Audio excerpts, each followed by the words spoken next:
Sup? O ayan na si Bryce. O game na. Ito na si expert. Sama naman natin yung may 87 million na engagement. Grabe naman. 17 million lang. Nilabang! Libre ko naman dyan, oh. Hari ko. Paano yung odds mo? Nasa yung notebook ni Josh. Nasa yung gamit niya.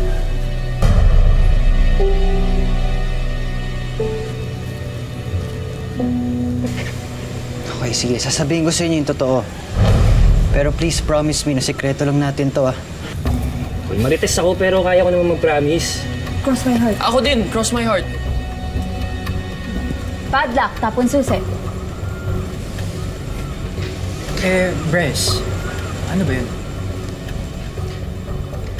Naalala niyo yung video na kumalat tungkol kay Katya Carida? Isang 15 anyos na estudyante ng MacArthur Academy ang piniling wakasan ng kanyang buhay.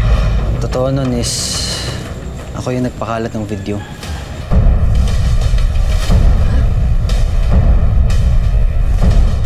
Napagkamalan ka. Sorry, nadamay kayo. Pero bakit? At bakit alam mo yung tungkol doon?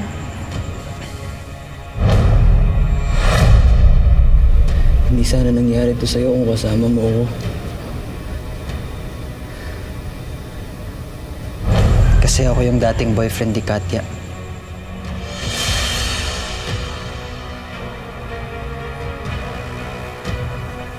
Boyfriend ka nung binuli? Tapos, nagpakamatay? Bro, hindi siya tuluyan namatay. Nakoma lang. Buhay pa siya ngayon. Ano? Hindi na na-clear ng family niya yung balitang nagpakamatay siya. Ang gusto na lang talaga nila is makapag-move on eh. Ikaw na lang ba yung naghihigante para sa kanya? Hindi naman sa naghihigante bro, pero gusto ko lang talaga is mapaalala sa buong school yung buong nangyari.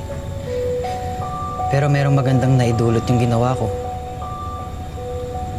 Nalaman ng isa sa mga barkada na Elijah na ako yung boyfriend ni Katya.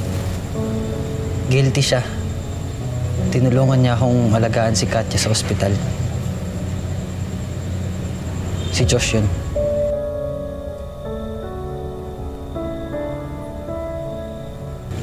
Kaya ba nasa'yo yung notebook ni Josh? Oo.